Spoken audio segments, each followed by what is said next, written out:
नफरत की सियासत बंद करो।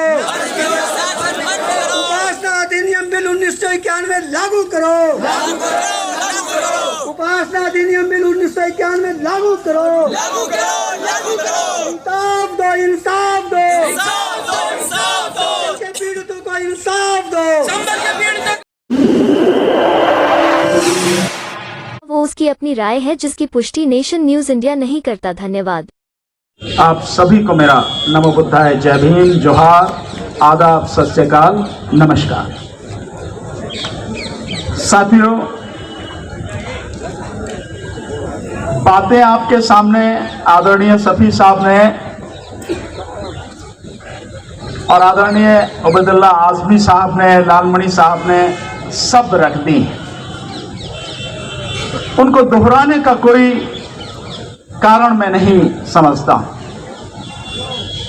पर मैं आपसे कुछ बात कहना चाहता हूं। साथियों, जो लड़ाई इस समय चल रही है वो लड़ाई बहुत बड़ी लड़ाई है। मैं बार बार कहता हूं, इस देश की आजादी की दूसरी लड़ाई चल रही है, या यूं कहो कि हमें उस तरफ बढ़ना है। देश में विदेशियों के लड़ने के लिए भारत के बहुत लोगों ने कुर्बानियां दी। धर्म और जाति की बात नहीं थी, उसमें सभी धर्म और जातियों के लोग थे। इनको छोड़ के जो लुटेरे आज शासन कर रहे हैं, इनको छोड़ के, इनकी जो पुरखे थे उनको छोड़ के बाकी देश के तमाम लोग उस आजादी की लड़ाई में शामिल थे। लेकिन आज वो लड़ाई इन लुटेरों से ही लड़ रही है। सफी साहब ने कहा कि चोर, मैं कहता हूं चोर नहीं है, ये जो लुटेरे और डकैत जिनको कहते हैं उनसे भी बड़े डकैत हैं जिनसे आज हमें लड़ना है।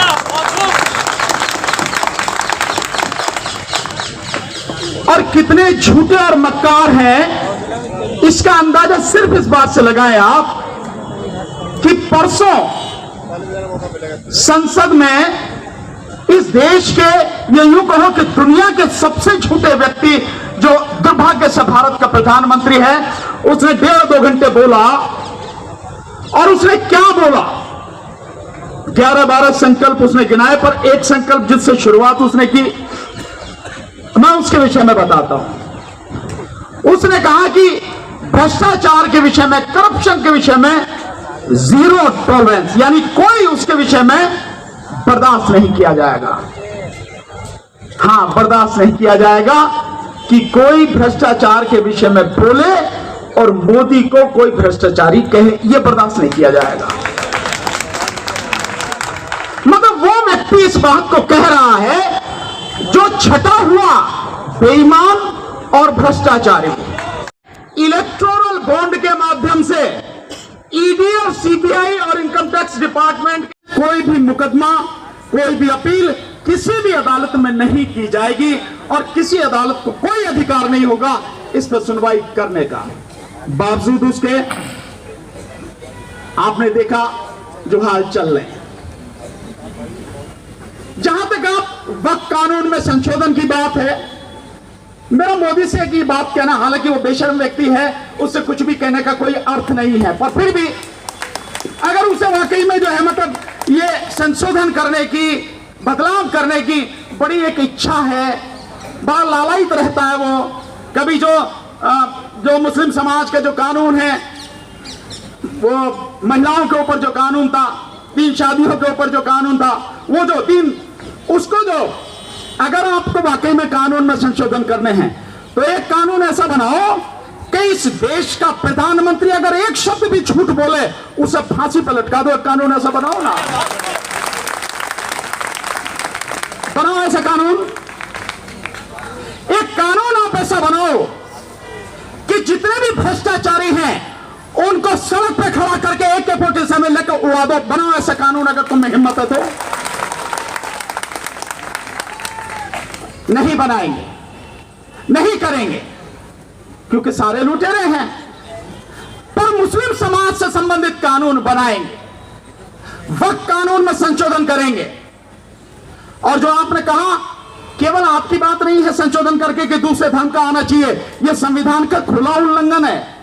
जब संविधान कहता है कि हर धार्मिक समुदाय को, हर धर्म के लोगों को अपने धर्म को मानने, उसका प्रचार प्रसार करने का पूरा अधिकार है, उसको धार्मिक स्वतंत्रता है, यह मूल अधिकार है, तो आप कौन होते हैं कि वक्त कानून में संशोधन करके यह लाके कि इसमें दूसरे धर्म के भी लोग शामिल हों?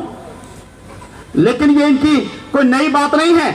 आप देखते हैं बोध गया में जहां तथागत बुद्ध को ज्ञान प्राप्त हुआ था, तो बोध गया का जो मंदिर है उसकी जो कमेटी है उसमें भी ब्राह्मण बैठे हैं, जिसके लिए हमने कई बार आंदोलन यहां पर किया, कई बार, अभी भी लगातार वो आवाज उठाई जा रही है, आंदोलन हो रहा है। तो ये दूसरे की जो संपत्ति है, दूसरे के जो अधिकार हैं, उन पर कब्जा करना चाहते हैं, ये इनके खून में शामिल है। ये है सबसे बड़ी दिक्कत, लेकिन हम इसको होने नहीं देंगे साथियों। और मैं आपसे ये निवेदन कर रहा हूं कि देखिए, हम ये जो आवाज उठाते रहते हैं, आज हम आए और कानून को लेकर आवाज उठा रहे हैं, इससे कुछ होने वाला नहीं है, बात इससे आगे बढ़ चुकी है। आप इसको कितना मानते हैं, कितना नहीं मानते, समझ रहे हैं नहीं समझ रहे हैं, इसकी गंभीरता को समझ रहे हैं नहीं समझ रहे हैं, मुझे नहीं पता, लेकिन बात अब इससे आगे बढ़ चुकी है। और मेरा आपसे कहना है कि इस चीज को बंद करिए, यहां आंदोलन इस तरह से करने बंद कीजिए, या विरोध प्रदर्शन करना बंद कीजिए, इससे कुछ हासिल नहीं होगा। क्यों? ये नंबर 1 के निकम्मे हैं, इनकी कानों पर आपकी आवाज का कोई असर नहीं होता, कुछ नहीं होगा। इस सबसे होगा कैसे? हम लोगों को गांव गांव, गली गली, मोहल्ले, शहर जाके लोगों को तैयार करना है जन आंदोलन के लिए, और जन आंदोलन खड़ा करना है, तभी कुछ बदलेगा, नहीं तो कुछ बदलने वाला नहीं है। आज देश में जो स्थिति है, मेरे ज्ञान और अनुभव के हिसाब से वो स्थिति यह है कि किसी भी संस्था से आपको कोई न्याय मिलने वाला नहीं है, कोई संस्था आपके लिए कुछ करने वाली नहीं है, कोई आपकी बात सुनने वाली नहीं है। तमाम संवैधानिक संस्थाएं आज मोदी की गुलामी में डूब चुकी हैं, कुछ नहीं मिलने वाला आपको। और यहां तक कि जो मैं जिस तरह से कहता हूं वो स्थिति यह है कि एक बहुत बड़ा सिंडिकेट, एक बहुत बड़ा माफिया इस देश में बन चुका है। और उस माफिया में कौन कौन शामिल है? नंबर 1, इस देश की सरकार शामिल है, इस देश के नौकरशाह वो शामिल हैं, इस देश के पूंजीपति शामिल हैं, इस देश का मीडिया जो पूंजीपतियों ने खरीद लिया है वो शामिल है, और इस देश में मनुवादी मानसिकता के लोग शामिल हैं, और इन सब के साथ में इस देश की अदालतें शामिल हैं। ये सबका एक सिंडिकेट, एक माफिया बन चुका है। तो किसके पास जाओगे गुहार लगा के? किससे कहोगे जहां आपको न्याय मिल जाए? कौन है जो आपकी बात सुन लेगा? कौन है जो आपके लिए कुछ भी कर देगा? इस बात को समझो। अगर इस बात को अभी भी नहीं समझे तो बहुत देर हो जाएगी और फिर सब कुछ हाथ से निकल जाएगा। एक बहुत बड़े पत्रकार हैं, आप देखें यूट्यूब पर, वो लगातार कह रहे हैं, हम भी इस बात को बहुत समय से पहले ही कह रहे हैं, कि मोदी लगातार इस देश को गृह युद्ध की तरफ धकेल रहा है। ये दोनों चौकीदार और तड़ी पार, इनके पास कुछ नहीं है, केवल इस देश को हिंदू मुस्लिम की राजनीति में लेकर गृह युद्ध की तरफ धकेल रहे हैं। इसको रोकना होगा, इसको रोकना होगा, और इसको हम ही को पहल करनी पड़ेगी रोकने के लिए। हम ही को रोकना है, दिक्कत हमारी है, किसी नेता की कोई दिक्कत नहीं है। आप समझते हो कि कोई नेता, किसी पार्टी का कोई व्यक्ति इस बात को कहेगा? कहीं नजर नहीं आता। कहीं आता है आपको? लोकसभा चुनाव हुआ यहां पर 2024 का, और 3 बड़ी संस्थाओं ने, मैं बार बार इस बात को कहता हूं, हर मंच से कहता हूं, 3 बड़ी संस्थाओं ने सारे सबूतों के साथ, सारे तथ्यों के साथ यह बात सिद्ध कर दी कि लोकसभा चुनाव में व्यापक पैमाने पर धांधली हुई है, और मोदी का गुलाम, इस देश का इलेक्शन कमिश्नर राजीव कुमार, उसने व्यापक धांधली करके बीजेपी को सत्ता में लेके आया है। और क्या थी वो धांधली? 542 लोकसभा सीटों पर चुनाव हुए, 543 है कुल, लेकिन एक लोकसभा क्षेत्र सूरत का वो अनपोज डिक्लेयर कर दिया बीजेपी का व्यक्ति, कांग्रेस वाला छोड़ के भाग गया। उस लोकसभा सीट के अलावा 542 लोकसभा सीटों पर चुनाव हुआ। आप जानकर हैरान होंगे कि केवल 4 लोकसभा सीटों पर ही जितनी वोटें पड़ी उतनी वोटें निकली, केवल 4। और 362 लोकसभा सीटों पर जितनी वोटें पड़ी उससे कम वोटें निकली। और 176 लोकसभा सीटों पर जितनी वोटें पड़ी उससे ज्यादा वोटें निकली, जिसकी वजह से बीजेपी 79 सीटें जीत कर आई। ये 79 सीटें आप 232-33 जो भी हैं, 240 हैं, उसमें से माइनस कर दीजिए, बीजेपी कहां आके टिक जाएगी? 160 पर। सरकार बनने का मतलब नहीं है किसी भी हालत में। लेकिन आपने देखा कि विपक्ष का कोई नेता इस बात को उठाता हो? आपने किसी की भी आवाज सुनी? किसी ने एक शब्द इस विषय में बोला हो? अगर विपक्ष बीजेपी होती विपक्ष में, तो कांग्रेस या जितने भी लोग सत्ता में होते 1 सेकंड उनको चैन से नहीं बैठने देती। लेकिन आज का विपक्ष बिल्कुल चुप बैठा है, गूंगा बहरा हो चुका है। अन्यथा मोदी को 1 सेकंड चैन से नहीं बैठना था, सत्ता में बैठने नहीं देना था, कहना था कि तुझे हक नहीं है बैठने का, तू बेईमानी से जीत के आया। और ये और इलेक्शन कमीशन के खिलाफ जन आंदोलन खड़ा होना चाहिए था। हुआ कुछ नहीं हुआ।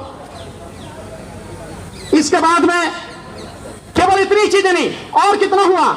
4,65,46,884 वोटें बढ़ाई गई। विपक्ष चुप बैठा है। और इसके बाद आप आ जाइए हरियाणा का चुनाव। हरियाणा के चुनाव में 14 लाख वोटें बढ़ाई गई, 14 लाख वोटें। और 14 लाख वोटें बढ़ाने के बाद 20 सीटें बीजेपी जीत कर आई। आज उसकी सत्ता है। यानी 10 साल तक जिसकी सत्ता थी, जिसको लोग फूटी आंख सुहाते नहीं थे, जो देखना नहीं चाहते थे, वो इतनी बड़ी पावर मतलब वोटों से जीत गया जितना पहले भी नहीं था। लेकिन विपक्ष क्या कर रहा है? चुप, सन्नाटा, मुर्दानगी छाई हुई है। कोई आवाज आपने सुनी? किसी ने सुनी कोई आवाज? नहीं सुनी। और अब आ जाइए उसके बाद आपके सामने महाराष्ट्र। महाराष्ट्र में लोग उबले पड़े हैं, लगातार आंदोलन हो रहे, सड़क पर आ रहे हैं। मुझे लगातार फोन आ रहे कि सर आप आओ यहां पे। लेकिन विपक्ष का कोई व्यक्ति बोलने को तैयार नहीं। 76 लाख वोटों की बेईमानी हुई, 76 लाख वोटें बढ़ाई गई, 76 लाख। और उसकी वजह से इतनी भारी बहुमत से बीजेपी जीत कर आई है। क्यों ये लड़ाई लड़नी नहीं चाहिए विपक्ष को? ये आंदोलन नहीं करना चाहिए? जन आंदोलन के अलावा कोई रास्ता बचा है? कोई रास्ता नहीं बचा। लेकिन विपक्ष ना बोलने को तैयार है, ना लड़ने को तैयार है। इसीलिए तो मैंने कहा, और इसलिए हमारे साथी सब कह के गए, अब आपको लड़ना है। नेताओं को कोई फर्क नहीं पड़ता। नेता तो बंदर की तरह गुलाटी मार के आज यहां बैठा, कल को यहां बैठ जाएगा, कुछ नहीं फर्क पड़ता उस पर। जब उसे लगे कि उसकी गर्दन फंस रही है, अपनी गर्दन बचाने के लिए जनता की गर्दन कटवाने में उसे 1 सेकंड नहीं लगेगी। वो दल बदलू बेपैंदी के लोटे की तरह, थाली में पड़े बैंगन की तरह इधर से उधर जरा सी देर में हो जाएगा। समस्या तुम्हारी है, बेरोजगार तुम्हारे बच्चे हैं, शिक्षा तुम्हारे बच्चों की छीनी जा रही है, महंगाई का असर सबसे ज्यादा तुम पर पड़ रहा है। जितनी भी मेडिकल फैसिलिटी है, अगर वो नहीं मिल रही तो आपको नहीं मिल रही, इसलिए दिक्कत आपकी है। इसलिए मैं साथियों कहता हूं, अब आपको ही लड़ना होगा, किसी के भरोसे मत रहो। इसलिए गांव-गांव, शहर-शहर, मोहल्ले जाके लोगों को तैयार करो, जन आंदोलन के लिए तैयार करो। मैं मंच पर बैठे साथियों को निमंत्रण देना चाहता हूं, सभी साथियों को, और आप सबको देना चाहता हूं। मैं हर लड़ाई में शामिल रहा हूं, और इंशाअल्लाह जिस दिन तक इस तन में सांस चलती है, हर व्यक्ति के साथ, जिसके साथ जुल्म हो रहा है, उसके साथ खड़ा रहूंगा पूरी ताकत से। पर एक बार मेरा भी साथ दे दो। वो भी लड़ाई तुम्हारी है, मेरी नहीं है, केवल मेरी नहीं है। लड़ाई में साथ दो। और वो लड़ाई है 20 दिसंबर, आज 15 है, 16, 20 दिसंबर 2024 यानी 4 दिन बाद दिल्ली में अंबेडकर भवन से सुबह 10 बजे हम सब लोग इकट्ठा हो रहे हैं। और ईवीएम के विरुद्ध दिल्ली में 15 दिन की पैदल यात्रा, पहला फेज पूरे देश में होगा, लेकिन पहला फेज दिल्ली में शुरू कर रहे हैं। अगर वाकई में इस गंदगी को साफ करना चाहते हो तो आओ हमारे साथ में। मोदी को कितनी गाली दे रहे हम लोग, कोई असर नहीं पड़ता।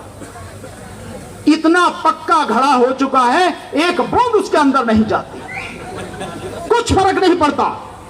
लेकिन साथियों, इनको उखाड़ना जरूरी है, जमीन से उखाड़ना जरूरी है। उसके लिए जन आंदोलन की जरूरत है। और मैं बार बार कहता हूं कि जब तक ईवीएम है और जब तक राजीव कुमार जैसे इलेक्शन कमिश्नर और गुलाम इलेक्शन कमीशन है, तब तक आप मोदी का कुछ नहीं बिगाड़ सकते, आपकी आंखों के सामने है। इनको उखाड़ना जरूरी है, ईवीएम को उखाड़ना जरूरी है। और जिस दिन ईवीएम खत्म हो गई, मोदी ऐसे साफ हो जाएगा जैसे गधे के सिर से सींग गायब हो गए। कुछ करने की जरूरत नहीं है, इतना ही काम है और वो आपको करना पड़ेगा। अगर ईमानदार हो और चाहते हो कि आपके बच्चों का भविष्य बचे, इस देश की फसलें और नस्लें बचें, किसान बचें, मजदूर बचें, हमारे बच्चों को रोजगार मिले, तो 20 दिसंबर को आइए अंबेडकर भवन, रानी झांसी रोड पे, यहीं से आगे है, आप जानते हैं सब लोग, ईदगाह के पास में, कसापुरा वाली जो ईदगाह उसके पास में अंबेडकर भवन।